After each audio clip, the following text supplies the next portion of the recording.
ქოლესტერინის შესახებ ბევრი სიახლე გავრცელდა ბოლო ხანებში. საუბარია რომ აი ქოლესტერინის ტესტებში რაც აკეთებდი, ტყუილი იყო, სინამდვილეში ეს არ გიმჩვენებს სიმართლეს აჩვენებს სხვა რაღაცა, სხვა ტესტი და ამიტომ ქოლესტერინის მართვის დიდი პრობლემები არსებობდა და გააჩინა ადამიანს შორის რა თქმა უნდა გაუგებრობა რომ რას ქვია, თუ არასწორად ვაკეთებდი ქოლესტერინის ტესტებს, მაშინ რა შეასაქმე, ხო? და მე გეტყვით სიმართლეს ყველაფერს ქოლესტერინის ტესტზე რაც უნდა იცოდეთ. პირველი მთავარი ის არის რომ ხო რატო ენიჭება მნიშვნელობა ქოლესტერინის ტესტს? იმიტომ რომ სიცოცხლის ხანგრძლივობასთან კავშირშია და კავშირშია ინფარქტი და ინსულტის რისკთან. ანუ ადამიანს რომელსაც მაღალი ქოლესტერინი აქვს, ინფარქტი და ინსულტი ემართება უფრო ხშირად. მეტიც ადამიანს თუ უკვე დაემართა ინფარქტი ან ინსულტი, წარსულში აქვს გადატანილი და ქოლესტერინი მომატებული აქვს, ბევრად მაღალი რისკი აქვს რომ გაუმეორდეს და უფრო მძიმედ ვიდრე იმ ადამიანს, ვინც ქოლესტერინს დაარეგულირებს.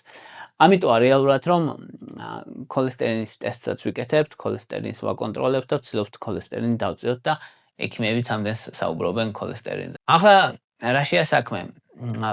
ყველაზე მთავარი ცვლილება რა მოხდა და მე ჩავუყვეთ ქოლესტერინის ტესტებს. რომ წარმოიდგინოთ ასოციაცია, რომ ტვირთი გაქვთ გადასატანი, დიდი ტვირთი. მაგალითად 10 ტონა და ეს 10 ტონა ტვირთი შეუძლია წაიღოს 3 სატვირთომ, თქვათ, ან 4 თვითონ თქვათ 2.5 ტონა და წაიღოს დიდმა სატვირთოებმა, წავიდნენ ამ გზატკეცილზე. და მეორე ვარიანტი გაქვთ, რომ ეს 10 ტონა ტვირთი წაიღოს 1000-მა პატარა მოტოციკლმა. ამ შემთხვევაში პირველი ფიქრი რა მოდის, რომელ შემთხვევაში უფრო მეტი ალბათობა, რომ მოხდება ავარიები, ან გადავაგზიდან ეს დიდი სატვირთო თუ მოტოციკლი, ხო? ანუ ყველა ალბათურად მაღალი ალბათობა, რა თქმა უნდა, თუ 1000 მოტოციკლს გავატანთ ამ ტვირთებს, რომელიღაცას რაღაცა დაემართება, ან ავარიაში მოყვება, ან გადავარდება გზიდან რაღაცა. მაგრამ ბევრად უფრო რისკიანია ის, რომ 1000 პატარა მოტოციკლს გავატანთ ტვირთი, ვიდრე 4 სატვირთოს. აი ზუსტად ეგ არის მთელი იდეა, რაც შეიცვალა რა, რომ აქამდე ქოლესტერინს თუ უყურებდით მოცულობითად, ხო? ვერ ხედავდით ეს მოცულობა, კი, 10 ტონა ტვირთი, მაგალითად ქოლესტერინი არის 240, თქვათ, ან 200, ან 180. მაგრამ ეს ტვირთი, ეს 180 ქოლესტერინი რას მიაქვს? რამდენ რაღაცას მიაქვს? და აი აქ გაჩნდა ეს დიდი მნიშვნელოვანი გარღვევა პრინციპში, რაც ვიცით, რომ უკვე ძალიან დიდ მნიშვნელობას ვანიჭებთ იმას, რომ ეს ქოლესტერინი ბევრ პატარა ნაწილაკებს მიაქვს. ApoB-ებს ეძახიან მაგას და ApoB-ის ტესტი კეთდება ჩვეულებრივ, შეგვიძლია გაიზომო რამდენი პატარა ნაწილაკია ეგეთი. ამ პატარა ნაწილაკებს მიაქვთ, რომელიც მე ავარია მოხდით და სისხლძარღვებში იჭედებიან და მე ესე გროვდება ქოლესტერინი, თუ მეაქვს დიდ სატვირთოებს, რომელიც ჩვეულებრივ გაივლის სისხლში, ისე რომ სისხლძარღვში რომ პრობლემა არ ექნება. აი ეს არის ყველაზე მთავარი რაც შეიცვალა რეალურად, რომ ეს ახალი ტესტი, არ არის ახალი არ არის, მაგრამ ყოველ შემთხვევაში ამ ბოლო პერიოდში გამახვილდა განსაკუთრებით ყურადღება. ოღონდ აქაც ერთი მნიშვნელოვანი ნიუანსია, რომ ეს ტესტი უფრო მეტად გამოსადეგია მაშინ, თუ ადამიანს ნორმაში აქვს ქოლესტერინი და მაინც ეჭვი არის, რომ ამ ადამიანს მომატებული რისკი შეიძლება ქონდეს ინფარქტის ან ინსულტის მაინც. ანუ ამ შემთხვევაში ყველაზე გამოსადეგია. მაგრამ თუ ადამიანს ისედაც მაღალი ქოლესტერინი აქვს, მაშინ ეს ტესტი კი გამოსადეგია, მაგრამ ნაკლებად. ანუ იმიტომ რომ თუ მაღალია ისაც ქოლესტერინი, ძალიან მაღალი ალბათობაა იმისი, რომ ეს სატრანსპორტო საშუალებების რაოდენობაც მომატებული იქნება. ანუ ამიტომ რო ვთქვათ, რომ არასწორად ვაკეთებდით თუ არა ქოლესტერინის ტესტებს აქამდე, ეგ სწორი არ არის. არასწორად არ ვაკეთებდით, უბრალოდ დაემატა ნიუანსი, რომელთაც შესაძლებელია გავაუმჯობესოთ შედეგები. ახლა თვითონ ქოლესტერინის ტესტზე ვთქვათ და აი ლიპიდური სპექტრის ტესტს რო ამბობენ რას ნიშნავს. პირველი დავიწყოთ იქიდან, რომ რას შეიცავს ეს სტანდარტული ლიპიდური პროფილი, რასაც ვაკეთებთ ხოლმე სისხლის ანალიზს. შეიცავს საერთო ქოლესტერინს პირველი, მეორე HDL-ს, ტრიგლიცერიდებს და LDL-ს. VLDL-საც შეიცავს ხოლმე ზოგჯერ. გაჩნია ლაბორატორიებს და ამ მონაცემებიდან კიდე შეგვიძლია გამოთვალოთ ხოლმე შემდეგი კომპონენტი კიდე არა HDL ქოლესტერინი, ანუ ყველაფერი ცუდი მოკლედ. რაც არის ApoB, LPA, ApoA1 და ეს რემნანტული ქოლესტერინი და ანუ ნარჩენები მოკლედ. ხო, ეს არის სტანდარტული ტესტი, რასაც მოიცავს. ეხლა რო გავამარტივოთ, დავშალოთ მოკლედ რა არის და რას უნდა მივანიჭოთ მნიშვნელობა. რთული არ არის, იმიტომ რომ ანუ სახელები უფრო რთულად ჟღერს, მაგრამ რო დაუკვირდები ან რას აკეთებს, იქ მიხვდები რომ სულ რამდენიმე კომპონენტია, რაც ყურადღება უნდა გაამახვილო და რაც მნიშვნელოვანია. დანარჩენი უბრალოდ დამხმარეა. ახლა საერთო ქოლესტერინი რას გვიჩვენებს? საერთო ქოლესტერინი გვიჩვენებს ყველაფერს ერთად, მოკლედ ანუ ქოლესტერინი ჯამურად, ყველაფრიანად მომატებულია თუ დაკლებულია.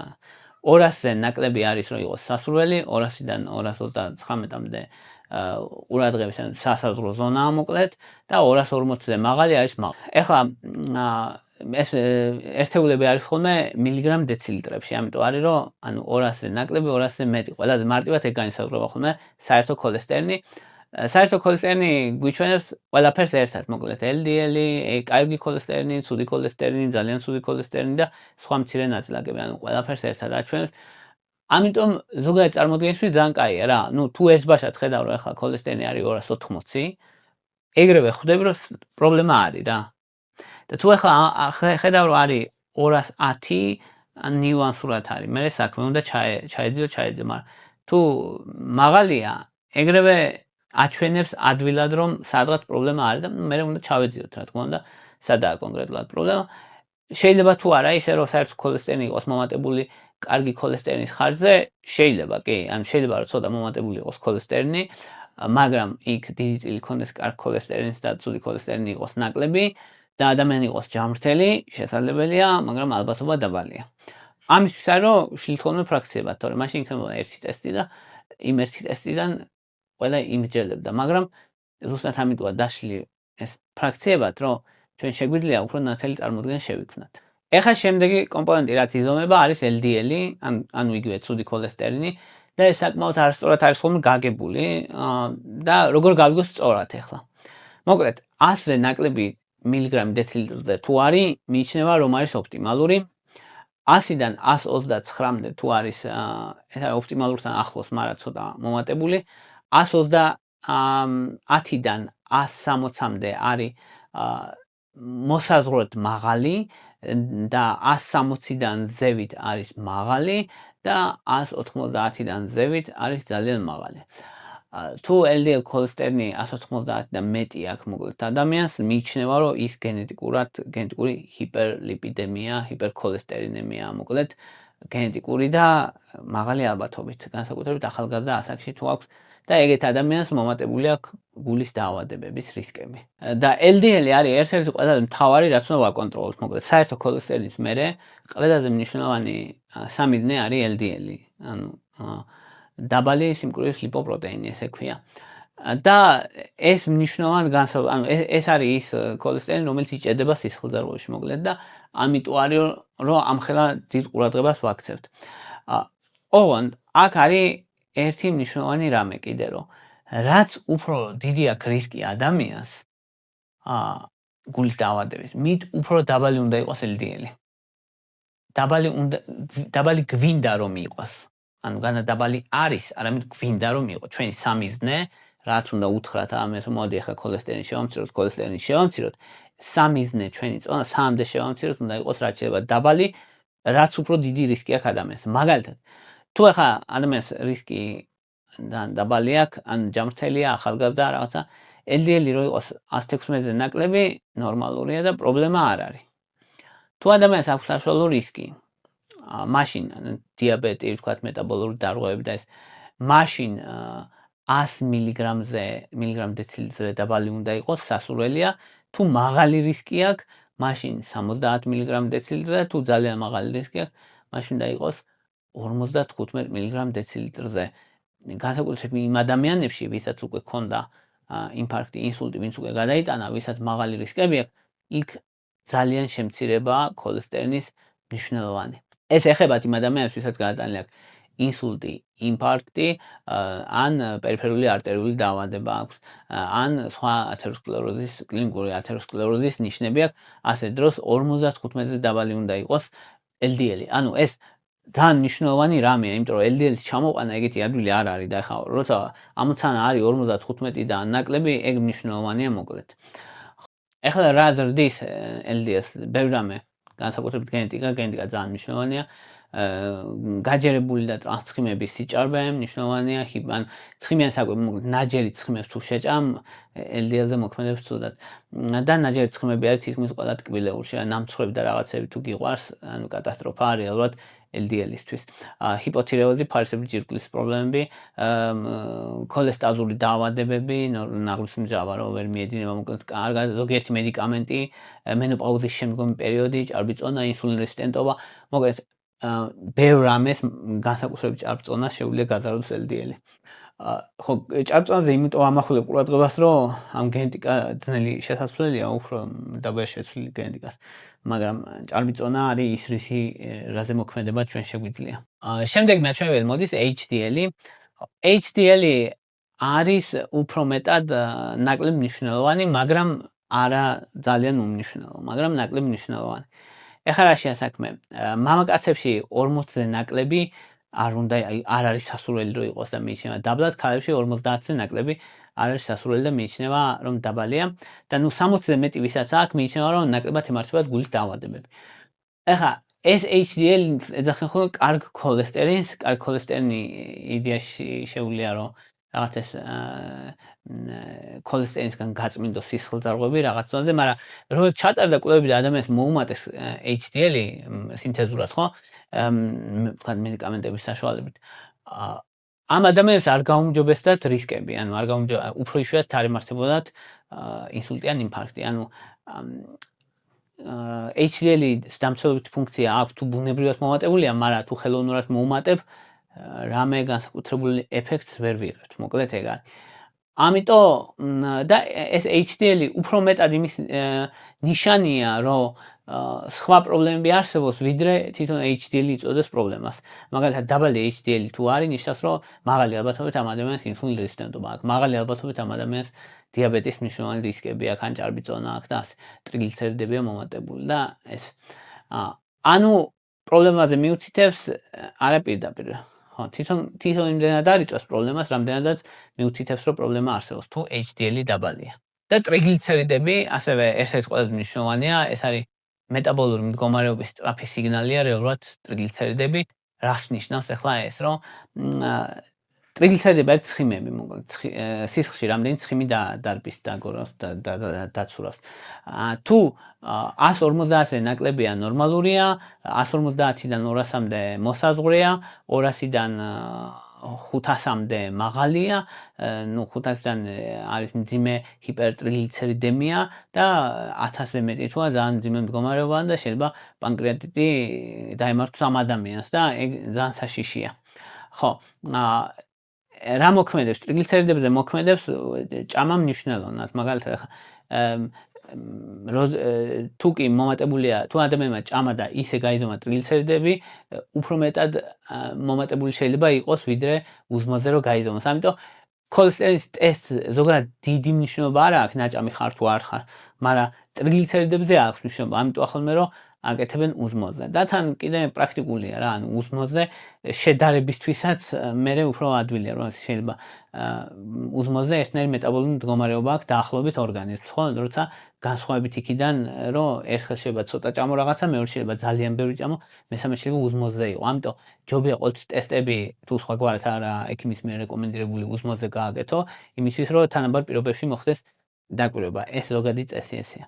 ეხლა რას ნიშნავს, როცა ტრიგლიცერიდები მომატებული? ტრიგლიცერიდები მომატებული არის პირდაპირ კავშირში ჭარბწონასთან, ინსულინ რეზისტენტობასთან, დიაბეტთან, ალკოჰოლთან, ტკბილის ასმელების მიღებასთან, ზოგჯერ თითქმის დაავადებამ შეიძლება გამოიწვიოს, ან ორსულობამ, ან გენეტიკურმა სხვა დარღვევებმა, ასევე ესტროგენები და სტეროიდებს, ვინც იღებს ხოლმე ადამიანი, მათაც შეიძლება იყოს. ხო, ну, ეს ტრიგლიცერიდები სწრაფად რეაგირებს და მნიშვნელოვანია, ანუ რისკებისთვის მნიშვნელოვნად რატო 200-ზე მეტი თუ არის გრძელვადიან ზრდის, გუსის ხსნარს და დაავადებების რისკი მნიშვნელოვნად და ამიტომ და თუ 1000-ზე მეტია კიდე პანკრეატიტის რისკი, რაც ძალიან ძიმე მდგომარეობაა და ამიტომ ძალიან მაღლა არ უნდა გაუშვათ, რა თქმა უნდა, ტრიგლიცერიდები. და შემდეგი მაჩვენებელი არის არა HDL ქოლესტერინი, ეგ რას ნიშნავს, რომ საერთო მაჩვენებელს აიღებენ ქოლესტერინისას, მერე გამოკლებენ ამ HDL-ს და რასაც მიიღებ დანარჩენი ყველა. ეს ძალიან დაუფასებელი ანალიზია სხვათა შორის, იმიტომ რომ ძალიან ინფორმატიულია, ბევრ ამას გაჩვენებს რა. რატო ახლა? იმიტომ რომ ეგ მოიცავს ცუდ ქოლესტერინს, ძალიან ცუდ ქოლესტერინს, IDL-ებს, რემნანტებს, LPA-ს და ასე, ანუ ყველა ესე ვთქვათ, ცუდ მაჩვენებელს ერთად აერთიანებს და გეუბნება რამდენი ცუდი მაჩვენებელი გვაქვს და საკმაოდ ინფორმატიულია, ამიტომ მაგალითად ახლა ვთქვათ ApoB-ს და კიდე სხვა თუნდაც LPA-ს ვინც არიზომავს, იმათთვის არაპირდაპირი მაჩვენებელი არის ბევრ რამის. ნუ ApoB-ს შედარებით ნაკლებად, მაგრამ სხვა ბევრ რისკებს მოკლედ აერთიანებს და გაჩვენებს რა. ამიტომ არა HDL ქოლესტერინი თუ მომატებულია, ყველა შემთხვევაში ყურადღებაა საჭირო რა. ყველა შემთხვევაში პირდაპირ სიგნალია, რომ ყურადღებაა საჭირო. ეხლა რა შეეხება ამ ApoB-ს, რომელიც გეუბნება, რომ რამდენი ცუდი ნაწილაკია სისხლში და რამდენად მაღალია რისკი. ანუ ApoB-ს ძალიან დიდი მნიშვნელობა აქვს. ხო, ნუ როგორ იწერება A, P, O და B, ესე იწერება. ხო, ეგ არის ისა აზრი. ეხლა ApoB-ს ჩვეულებრივად შეგვიძლია გავზომოთ სისხლში და ApoB-ს მაჩვენებელი 130 მგ დეცილიტრზე მეტი თუ არის, მიიჩნევა, რომ მნიშვნელოვნად მომატებულია. სამიზნე უნდა იყოს 90-ზე ნაკლები, თუ მაღალი რისკი აქვს ადამიანს 70-ზე ნაკლები, თუ ძალიან მაღალი რისკი აქვს 55-ზე ნაკლები. ანუ ApoB-ს ჩვეულებრივად სისხლის ანალიზით შესაძლებელია მისი გაგება, განსაკუთრებით მნიშვნელოვანი, როცა ტრიგლიცერიდები მომატებულია, როცა არსებობს მეტაბოლური სინდრომი, ანუ ადამიანს დიაბეტი აქვს, ან ინსულინ რეზისტენტობა აქვს და განსაკუთრებით მნიშვნელოვანია ასევე, რომ LDL-ი შედარებით ნორმაშია, მაგრამ ეჭვი მაინც რჩება. ან მაგ დროს აქვს ამ ApoB-ს განსაკუთრებით მნიშვნელობა. ანუ ისეთი რაღაც განსაკუთრებული მოვლენა არ არის, რაზეც რომ რაღაც რევოლუცია მოახდინა სისხლის ანალიზში ქოლესტერინის, მაგრამ განსაკუთრებით მნიშვნელოვანია მაშინ, როცა ყველაფერი თითქოს კარგად ჩანს, მაგრამ ჩუმად შეიძლება ცუდად მიდიოს. აი, ამ სცენარში უფროა, ვიდრე თუ ისედაც ქოლესტერინი მომატებულია, ეგ არ ნიშნავს ApoB ამ შემთხვევაში ძალიან ეფექტური არ არის. და კიდე ერთ კომპონენტს გავამახვილებდი ყურადღებას, ეს არის LPA, LPA მოკლედ ეს გენეტიკური რისკის შესაფასებელი ტესტია, ერთი მნიშვნელოვანი. ანუ თუ მომატებულია და თან ეს არის, რომ ეს LPA სტაბილურია რა. ანუ დიდად არ იცვლება ცხოვრების განმავლობაში, ამიტომ ცხოვრებაში ერთხელ რომ გაიკეთოს ადამიანმა ეს ტესტი, მნიშვნელოვანია იმისთვის, რომ გაიგო გენეტიკურად მომატებული გაქვს თუ არა ეს გულსის ხსნარს და დაავადებების რისკები. აი ესაა ყველაზე მნიშვნელოვანი. თუ 75 დაბალია, ნიშნავს რომ დაბალი ზონაა, 75-დან 124 მილიმოლ-ლიტრზე ეს არის გარდამავალი ნაცრისფერი ზონა, 125 მილიმოლ-ლიტრზე არის გაძლიერებული რისკი და 250-ზე მეტი თუა მაღალი რისკია. ხო, ეს არის LPA. ხო, აქ კიდე არ დაიბნეთ მილიგრამ დეცილიტრებია და მილიმოლ-ლიტრები შეიძლება იყოს და სხვა ერთეულები შეიძლება იყოს. ყველაზე ხშირი გამოყენებადი არის მოკლედ მილიგრამ დეცილიტრები და თუ პატარა რიცხვი წერია, მაგალითად თუ წერია 100-ის ნაცვლად 2 რაღაცა, ეს ნიშნავს, რომ მილიმოლებში გაზომილი და არა მილიგრამ დეცილიტრებში და ქოლესტერინის შემთხვევაში უხეშად შეგვიძლია გავყო ხოლმე, ნუ უხეშ წარმოადგენს არა პირდაპირ სამედიცინო რჩევა, ეს არ არის, უბრალოდ შენ წარმოადგენს შეგექმნას, თუ პატარა რიცხვი წერია უხეშად 39-ზე უნდა გამრავლო, თუ დიდი რიცხვი წერია და პატარა რიცხვის მიღება გინდა, უხეშად 39-ზე უნდა გაყო, ეს ქოლესტერინის შეეხება და არა იმ ტრიგლიცერიდებს, არა ქოლესტერინზე ამ შემთხვევაში. ხო, და ეგ არის რაც პრაქტიკულად შეიძლება გამოადგეს ადამიანს. და ეს LPA მოკლედ სასურველია, რომ ცხოვრებაში ერთხელ მაინც გაიზომო, რომ იცოდე რამდენად მაღალი რისკი გაქვს და თუ მაღალი რისკი გაქვს, მაშინ რა შეიძლება დაბალზე უნდა ქონდეს ქოლესტერინი. და აქვე მინდა ვთქვა ორი სიტყვა ჩემს წიგნზე, რომელიც მაღალ წნევასთან დაკავშირებით დავწერა, მაღალი წნევა, როგორ დავიცვათ გული, ტვინი და სიცოცხლე ესე ქვია. რატო? იმიტომ რომ მაღალი წნევა არის ხოლმე ერთ-ერთი პირველი ფაქტორი, რის გამოც ადამიანს გულის დაავადებები და ინსულტი ემართებათ. ანუ ინსულტში ერთ-ერთი მთავარი მოთამაშე არის მაღალი წნევა. გულის დაავადებებშიც მთავარი მოთამაშე არის მაღალი წნევა. და მაღალი წნევის ეფექტური კონტროლი ნიშნავს სიცოცხლის გახანგრძლივებას რამდენიმე წლით, მინიმუმ რამდენიმე წლით. და მაღალი წნევა ხშირად არის ხოლმე უკონტროლო, ვერ ეკონტროლებენ ადამიანს, ამიტომ აქვს განსაკუთრებული მნიშვნელობა. ასევე არის ხოლმე დაბნელება წამლებში, რომელი ჯობია, რატო, რა დროს, როგორი და ესე. ამ კითხვაზე პასუხი გაცემული. ყველა კითხვაზე, რაც შეიძლება ადამიანს წარმოეშვას მაღალ წნევასთან დაკავშირებით, აქ არის პასუხები. ამიტომ ვისაც გაქვთ სრული შეძენისთვის შეგიძლიათ მოგწეროთ ვიდეოს აღწერაში მექნება ლინკიც და ნომერიც შეგიძლიათ დაუკავშირდეთ და იქიდან მოგწეროთ. ხო. ღირებულება არის 59 ლარი, ნუ ფასზე იმედი მაქვს რომ არ დაიწყებთ კრიტიკას, რადგან რეალურად ძალიან დიდი შრომაა წიგნის დაწერის უკან და ამ შრომას დაფასება ჭირდება და ისედაც ძალიან ბევრს ვაკეთებ უფასოდ ადამიანებისთვის, ამიტომ არ ვფიქრობ რომ ის კრიტიკა რაღაცა რატო ღირს ძვირი და რაღაცა მე მეკუთვნის, იმიტომ რომ თან ელექტრონული ვერსიაც 39 ლარად მაქვს, ვისაც თქვა ეძვირება 59 ლარი ბეჭდური ვერსიისთვის შეუძლია ელექტრონული შეუკეთოს, ეგეც ჯამში ძალიან იაფია რა. იაფია იმ სარგებელთან მიმართებაში, რა სარგებელსაც ეს გაძლევს, იმიტომ რომ იცით ძალიან კარგად დღევანდელი ფასები რა იხარჯება კვებაში და ანუ ის რომ ცხოვრება შეგიცვალოს წიგნმა და მოგცეს მეტი სიცოცხლე, ეგ ნამდვილად ღირს 39 ლარიც, 59 ლარიც და მე პირადად ბევრად მეტსაც გადავიხდიდი. ხო, აი ეს იყო რის თქმაც მინდოდა, მადლობა რომ მისმენთ, მადლობა რომ გაინტერესებთ, თუ მოგწონთ ჩემი ვიდეოები დალაიქეთ, თუ მოგწონთ ჩემი არხი გამოწერეთ, მადლობა ინტერესისთვის.